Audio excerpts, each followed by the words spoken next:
An area woman is speaking out tonight after she says she almost fell victim to a scam. Now she's hoping others won't fall for it. News 9's Vianna King joins us in the studio with her story. In the U.S., 1 in 10 adults will fall victim to a scam or fraud every year, according to AARP. One Odalon woman says she got a first-hand look at what could have been a costly scam. Lori Hinman got a call early in the morning from an operator, claiming to be from Publishers Clearinghouse, a marketing company that gives out prizes based on a subscription. The caller said she had won $5 million in a Chevy Silverado. For me, that wasn't a possibility because I haven't subscribed to Publishers Clearinghouse in many years. So to me, it set alarms off about it being a possible scam. These types of scams, being used time and time again, is no surprise to law enforcement. We haven't received too many of these calls recently. This is a common scam that's been going on since around 2015, but recently we haven't received too many. As the phone call went on, Hinman continued to question if this was real or fake. I'm like, oh great, when are you going to deliver it? And they said, well, that's what we need. We need your address. We're in the Wausau area right now. And I says, well, if you're Publishers Clearinghouse, you would already know where I live. Still, the scammer persisted. I'm not buying this. So after a couple times of my saying I'm not buying this, he hung up on me. In spite of all this, Hinman does think there are things potential victims should be cautious of. Don't give out your information. If it's someplace that's credible, Publishers Clearinghouse, they're going to have that information. If you've been a victim or have encountered a scam, you're asked to call and report it to your local law enforcement. Live in the studio, Vianna King, News 9, WAOW. All right, thank you, Vianna. A 19-year-old Mississippi man is in custody, accused of shooting and killing 2 teenagers at a house party. Bay St. Louis police say Cameron Everest Brand opened fire during the party Saturday night. Authorities say the 2 who died were 18 and 16 years old. 4 other people were wounded. Their conditions are unknown. The suspect was arrested at his home, and he now faces a number of homicide charges and is being held without bond. 14 people were hurt when a porch roof collapsed near Ohio State University. Fire officials in Columbus say the collapse happened Saturday night just off campus. Those 14 people were taken to a nearby hospital and are reportedly all in stable condition. Local authorities say the collapse was the result of too many students that were on top of the roof, as many as 45. Fire crews say a number of people were trapped by debris and needed help getting free. Authorities announcing an $80,000 reward for information leading to the arrest of Francisco Oropeza, who police say gunned down 5 people, including an 8-year-old child, inside a house in Texas. Here's ABC's Rhiannon Alley with the latest on the manhunt. The FBI saying on Sunday they have no leads as they search for Francisco Oropeza, releasing these photos of the suspect, who they consider armed and dangerous, and offering an $80,000 reward. We do not know where he is. We don't have any tips right now to where he may be. And that's why we've come up with this reward, so that hopefully somebody out there can call us. At least 200 law enforcement officers from multiple agencies, including the FBI, are searching for the 38-year-old suspect. He's accused of gunning down 5 victims inside a home in Cleveland, Texas, north of Houston. Diana Velasquez Alvarado, Julissa Molina Rivera, Jose Jonathan Casares, and mother and son, Sonia Argentina Guzman Tybot and Daniel Enrique Lazo Guzman, all from Honduras. Authorities say 2 of the women who died were found lying on top of surviving children, covered in blood. 5 people died in my county, and that is where my heart is. Authorities say Oropeza was firing an AR-15 on his porch for fun when Wilson Garcia, who lives next door, asked him to stop because the noise was scaring his infant son. Authorities say the suspect, allegedly drunk and enraged, then stormed into Garcia's house and began shooting. I never had a problem with him, Garcia says. He can't believe what he did. The community surrounding Garcia with support, coming together on Sunday to pray for the victims as the manhunt continues. Rhiannon Alley, ABC News, New York. Thank you, Rhiannon. New concerns along the southern border of the United States. The Department of Homeland Security says border detention facilities along the U.S. and Mexico border are above capacity. This comes as a growing number of migrants seek to come into the country after Title 42 comes to an end on May 11th. U.S. Customs and Border Protection estimates 20,000 migrants are in U.S. custody. The number of warrantless FBI searches of Americans' electronic data under a controversial intelligence program dropped sharply last year, from 3 million searches in 2021 to only about 100,000 in 2022. The program is known as Section 702, and it is set to expire later this year. National security officials say it's critical for investigating terror plots and malicious cyber activity, but civil liberties groups have complained it infringes on Americans' privacy. As Missing Persons Awareness Month comes to a close, it's important to remember those who are still missing and not with their loved ones.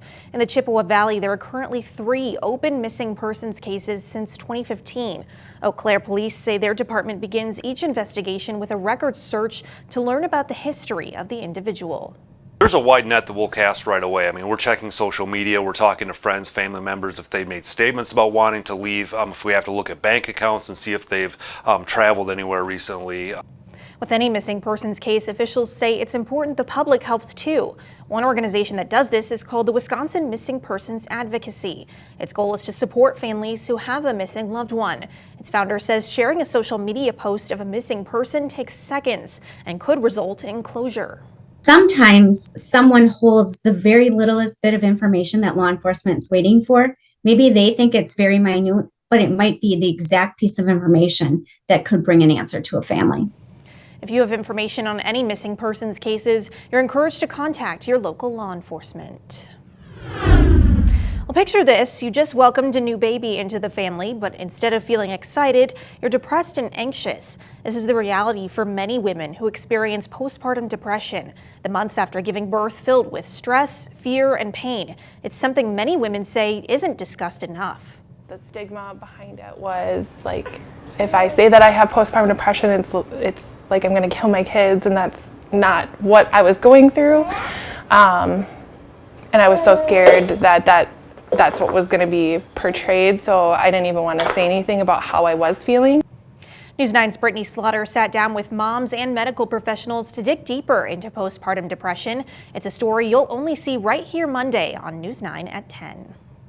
Sending kids back to school can be costly, and that's why United Way of Wisconsin Rapids wants to help families with their Stuff a Bus event. It's a donation drive with school supplies ranging from backpacks, markers, pens, notebooks, and more. Supplies will be distributed inside of book bags and passed out to those who registered. This is extremely important to our community. Last year we served over 900 students, and it's been growing every year.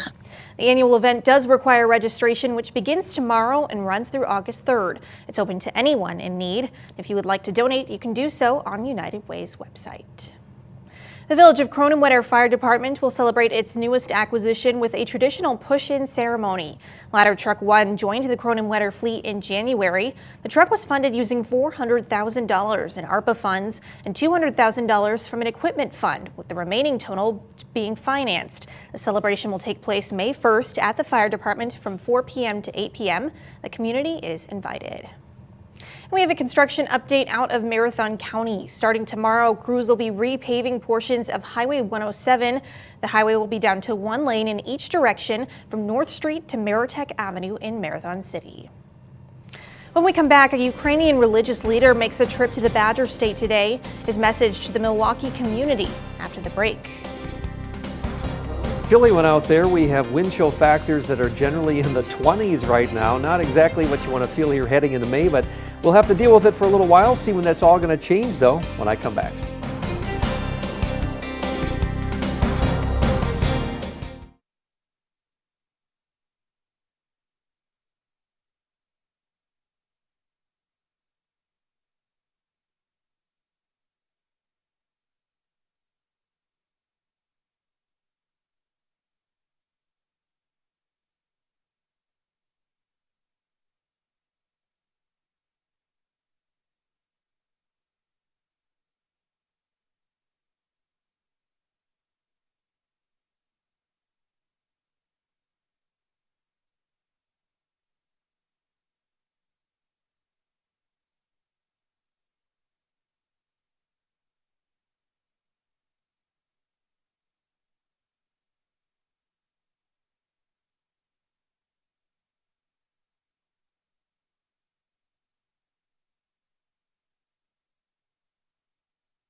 Welcome back. The Archbishop of the Ukrainian Orthodox Church of the USA was in Milwaukee today. His Eminence Archbishop Daniel taking part in the service at the Ukrainian St. Mary's Orthodox Church near 12th and Scott in the Walker's Point neighborhood.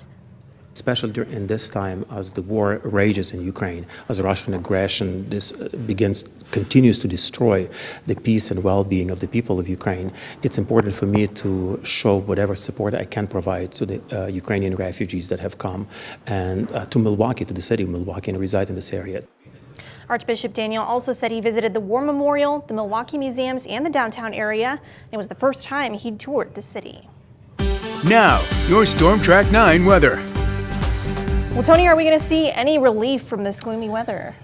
Yes, but not right away. Got a All couple days to wait. So put on your patience cap and let's see what happens here. And notice how if you're heading off to the bus stop tomorrow morning, a little wintry, chance of snow in some areas, especially in the eastern part of the region and the northern part of the region. Spotty activity elsewhere. Windy for everybody, 31 to 34 degrees, definitely chilly. And by the time the kids come home from school, a touch warmer, closer to 40 degrees, still windy with some spotty light rain and snow possible. Winter weather advisory runs up until late evening tomorrow over Oneida, Forest, and Florence counties for several inches of snow, and gusty winds could make the roads slushy and slippery at times. And then a winter storm warning for Ashland and Iron County. That goes until early afternoon tomorrow. The warning for Vilas County, that runs until tomorrow night. So we'll have to keep a close eye on things. That goes into Upper Michigan as well. Our current thinking is that there could be an additional 6 to 12 inches of snow over much of western and central Upper Michigan, just kind of dipping down into far northern Wisconsin there, from northern Forest County back into northern Vilas County into parts of Iron County. And then south of that, 3 to 5 inches in parts of Oneida, Forest, and Florence counties. Maybe 1 to 3 just south of that in Narrow Strip. Also could be 1 to 3 over eastern Wisconsin. So we'll keep an eye on that if you're over towards Shawano and Weyauwega, Fremont, for example, maybe up to White Lake. You could get a little heavier snow. Just trace to 1 inch amounts in the rest of the area. Now, as far as the wind, though, that's not going to be very pleasant tomorrow. Northwest 20 to 35 miles an hour and gusty. A little bit lighter on Tuesday, but still noticeable, 12 to 22. And by Wednesday, we're looking at a north wind just around 10 miles per hour, making some progress. So we're dealing with a very strong and deep low pressure system parked over Michigan right now. The circulation around that in a counterclockwise fashion, just spiraling these bands of moisture around, and we'll still be underneath that through tomorrow night. Current setup has one steadier band of rain and snow in northwest Wisconsin, just clipping Ashland and northern Iron County. Here comes the main band running from Marquette, Michigan, down over toward Wabeno, stretching all the way down into Shawano County, and that'll gradually expand a little bit further southwest into early tomorrow. You can see how that's trying to develop all the way south into eastern Portage and Waushara County right now. A little bit of scattered light rain out toward Neilsville as well. Here's what it looked like this morning in Rhinelander with a couple inches of sloppy snow, making for some slow travel for a few hours before it melted off from the Olson Auto Body and Paint Camera. Today's high in Wausau just 40. That's 21 degrees below average, low at 35. 1,400 of an inch of moisture. A little bit damp in Marshfield right now in the Marshfield Children's Hospital camera. A 38-degree temperature, northwest wind at 16. So around the state of Wisconsin, readings at 34 in Rhinelander, 39 in Stevens Point. Some good news if you want warmer weather. We have a 6 to 10-day temperature outlook for May 6th through the 10th with a pretty good chance of above normal temperatures from Wisconsin and west. Bands of snow and rain in the picture tonight and tomorrow. Again, heaviest in the eastern part of the area. Also the far north, that'll taper off tomorrow night, except some lake effect continues up there near the upper Michigan border. That'll be ending Tuesday morning. Might even see a few peaks of sunshine Tuesday. 33 on the low tonight, scattered rain and snow showers. And then tomorrow, we are topping out only in the low 40s, even 30s where the heavier snow occurs. Snow and rain showers at times, northwest wind 20 to 35, and we are looking for a high temperature tomorrow in Bloomville of 40 degrees, a chilly one out there. And let's go back, well, looks like we just skipped over the 7-day forecast. I'll have to pull that up quick here. The graphics are playing a little trick on me. But yeah, we're looking at temperatures that are going to be warming up gradually throughout the week. Let's just pull that up real quick, and you'll see that we could actually get into the 60s, Natalie, as we head toward the end of the week. With a little more sunshine, that'll feel pretty good, won't it, getting back into the 60s. Definitely. Thank you very much, Tony. And another construction update to report, this one out of Oneida County. Beginning tomorrow, crews will begin replacing the culvert along Highway 32 at Julia Creek. Drivers can expect some flagging operations. Coming up, it may not feel like it, but we are headed towards summer. Why experts say it's never too late to get your vaccines up to date when News 9 returns.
Welcome back. World Immunization Week comes to a close today, but health officials still want patients to stay up to date on their immunizations. They say over the past 50 years, immunization efforts have meant diseases like polio and diphtheria feel like a thing of the past. But only one disease has been truly wiped out globally, and that's smallpox. That's why experts say it's important to avoid future outbreaks by keeping vaccinations widespread.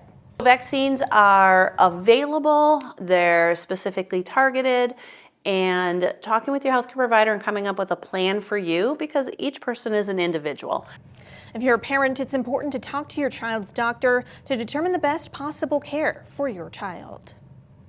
And one final construction update to report, this one also out of Oneida County. Crews will be repairing the Lake Catherine Bridge on US 51 in the town of Hazelhurst starting tomorrow. Drivers can expect single-lane traffic with temporary signals. Coming up in sports, we have your top plays from an action-packed week of prep sports.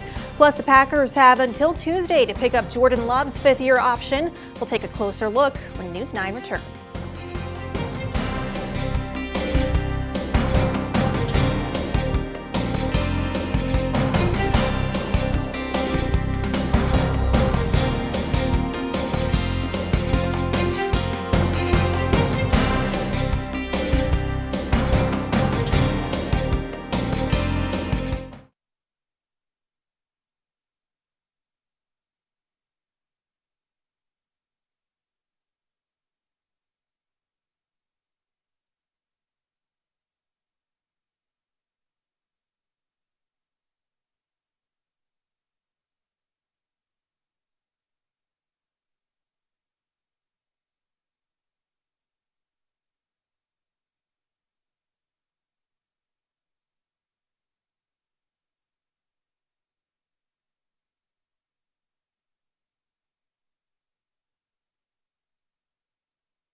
Mic check, 1, 2, 3, 4, 5, 6, 7, 8, 9, 10.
Now, your News 9 Sports. Sunday night means it's time to highlight the best of the best from this week's prep sports action, and I don't want to keep you waiting, so let's roll this week's top plays. Top 5 Plays of the Week is brought to you by Maher Water Corporation. What's in your water? Getting us started at number 5, the Spash Panther, Caitlin Klismith at shortstop. 2 back-to-back lasers beating the runners to the bag in a shutout. Number 4, Wausau West, Landon Parlier at the plate, stripes one over the pitcher's head, and it's through the second baseman's glove, moves a runner up to scoring position. Number 3, Spash's Braley Lake, a clean strike down the third base line. That one's good for a stand-up single. Next, number 2, the Evergreen catcher, a quick reaction to that runner's flinch. He guns it, and Kyler Sopp able to make the play at second for the tagout. Wrapping us up at number 1, the freshman, Jordan Roth at the plate, called on for the sac bunt, but the speedster beats the throw to first. Meanwhile, Braley Lake flying around third. She's safe for our top play of the week. Next, draft weekend is a wrap for the Packers. 13 total picks, Green Bay getting what they needed with a Brian Gutekunst tie of 6 offensive skill position players. Some help for Jordan Love, who will begin his journey as the quarterback 1 in Green Bay. Goody pretty preoccupied lately, pushing aside other business regarding Love, but the Packers, they'll have until 3 p.m. on Tuesday to pick up Love's 5th-year option, and doing so would commit to paying their quarterback $20.3 million in 2024 and give him another year to prove he should be this franchise's future. Yeah, I got to figure that out by Tuesday, I guess. Yeah, but we're kind of still working through that. We've been so focused on the draft. We've had some preliminary conversations, but we'll get to that before Tuesday. It's a lot of money for a guy who hasn't, played, but at the same time, obviously, we're moving forward with him. So we'll figure that out by Tuesday.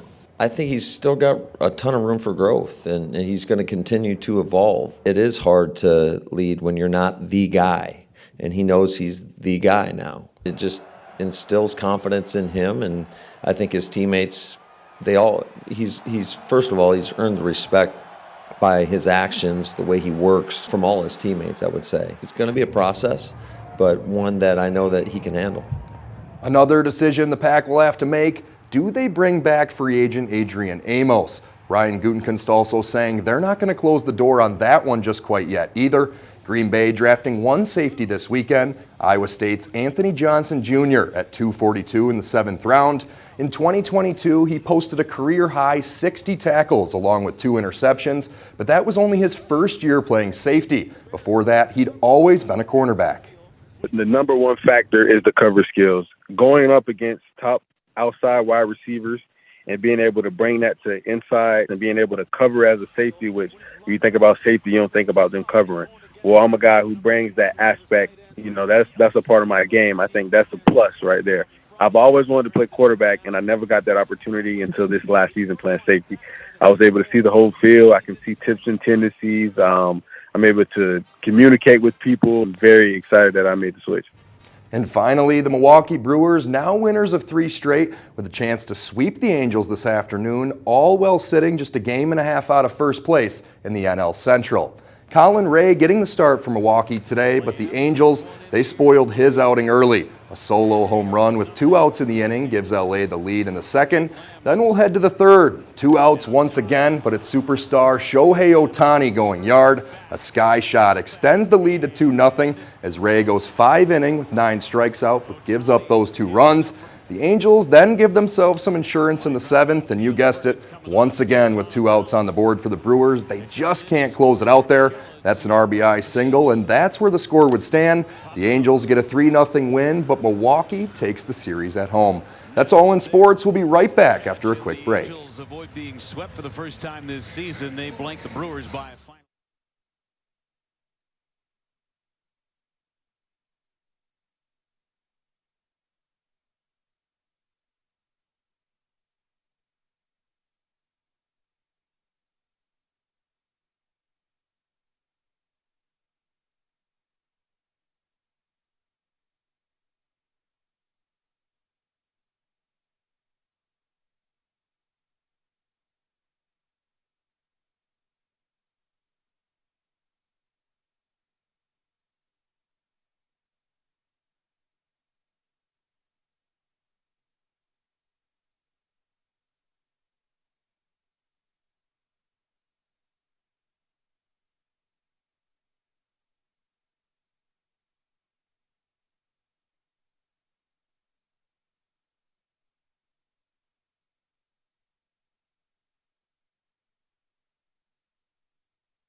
Well, Mountain Dew is releasing a special soda for the summer. It's called Summer Freeze.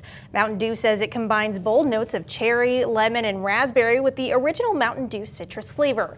The company claims that it tastes like the best summer of your life. It's available at stores in the U.S. now through the summer. It comes in 3 sizes and has a 0 sugar version. Well, that looks like the perfect summer drink, Tony. If only it actually felt like summer outside right now. Well, the blue look there kind of reminds me of the cold, wintry scene we have out here. Yeah, there you go. Summer freeze, too. Exactly. It feels like freeze. Scattered precipitation. It is getting more widespread in the eastern part of the state. Now, that could graze our eastern counties with a couple inches of snow by morning, and also the far north will likely at several inches by morning.